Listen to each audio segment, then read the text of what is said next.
Alors, Laurent Barra, ce matin, vous voulez nous parler d'une nouvelle invention? Eh oui, Anne Romanoff. Eh oui, on pensait avoir tout vu, tout entendu depuis le début de cette épidémie. Eh bien non. Alors moins drôle qu'un slogan publicitaire pondu par Jean Castex, un tien vaut mieux que deux citoyens.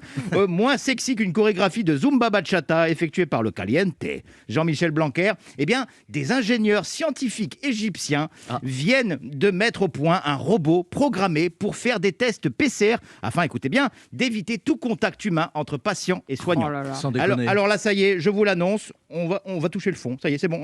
Alors pour le moment, ce projet n'en est qu'à l'état de test, mais apparemment, à mon grand désespoir, les essais ont l'air d'être concluants. Éviter les contacts humains avec les soignants. Non mais où on va là? Attendez, c'est presque les dernières personnes à qui on avait le droit de parler sans se prendre une amende. Alors dans la rue, on n'a plus le droit de se rassembler à plus de 6 personnes. Au bureau, je vous en parle même pas. Vous l'avez lu, la nouvelle circulaire du gouvernement pour la vie en entreprise? Non. Manger tout seul, tu devras. Isolé dans ton bureau, tu seras. À la cantine, une distance de 8 mètres, tu respecteras. Et moi qui adorais manger à la cantine d'Europe 1, là, je mangeais souvent. Là, je vais plus y aller. Pas par peur d'être contaminé, non. Juste parce que l'ambiance va me déprimer.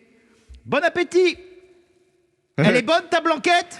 Bof, un peu fade. Par contre, le tiramisu est un délice. À tout à l'heure. Cette histoire de robot PCR, Anne, m'a rappelé à quel point le personnel médical dans les laboratoires et les pharmacies était important. J'en profite d'ailleurs pour rendre hommage à toutes celles et ceux qui m'ont testé ces derniers mois.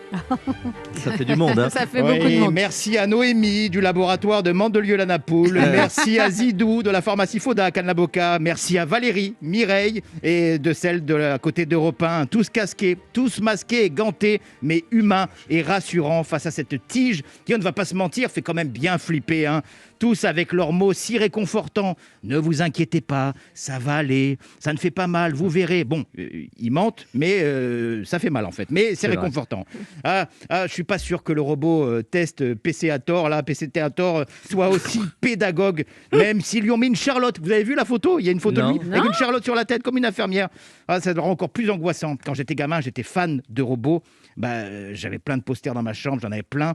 Là, j'espère vraiment ne jamais croiser la route de celui-là. Laurent Barra, mettez la tête en arrière. Ça va faire mal? Je n'ai pas compris votre demande. C'est mal. Je n'ai pas compris votre demande. Test terminé. L'angoisse. C'est horrible. Non, franchement, j'espère vraiment qu'on n'en arrivera jamais à ça. Même si je sais que le personnel médical est épuisé, débordé, qu'il a besoin de renforts. J'espère vraiment que la France ne fera jamais appel au service de cet infirmier du futur. Parce qu'un sourire, même masqué, une parole réconfortante, un regard bienveillant, un peu d'humanité, ça restera toujours plus essentiel et surtout plus tendre qu'un disque dur.